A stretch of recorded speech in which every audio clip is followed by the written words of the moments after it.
ঈশ্বরের এই সুন্দর পৃথিবীতে স্বর্গীয় পরশ পাবো।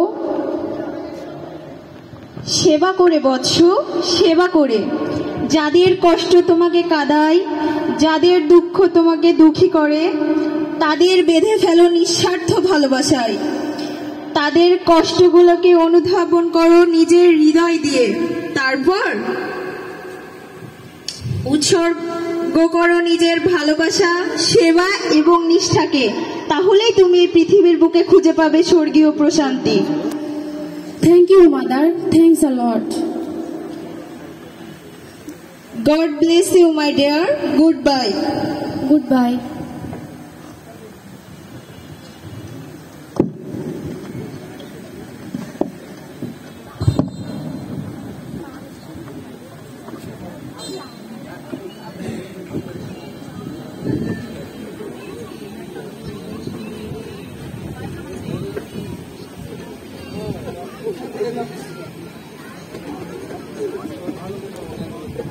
তারপর ফ্লোরেন্স কোনো এক সন্ধেবেলায় বারংবার আহত সৈনিকদের সেই কষ্টগুলোকে স্মরণ করে ব্যথিত হৃদয় নিয়ে ঈশ্বরের নিকট প্রার্থনায় লিপ্ত হয়।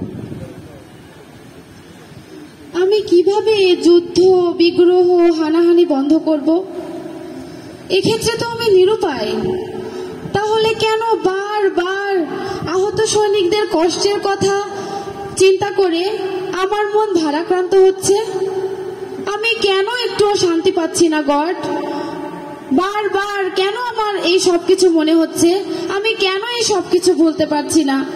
ও গড, প্লিজ হেল্প মি। আমাকে একটু শান্তি দাও, একটু শান্তি দাও।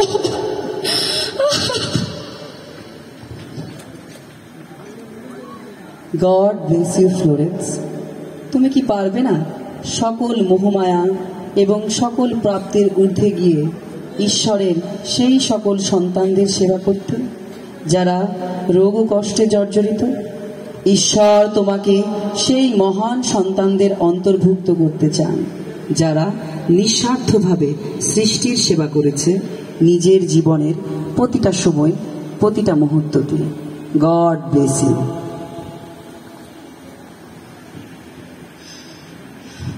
এ আমি কি দেখলাম? তার মানে কি ঈশ্বর আমাকে পথ দেখালেন? Oh God, thanks a lot, thank you.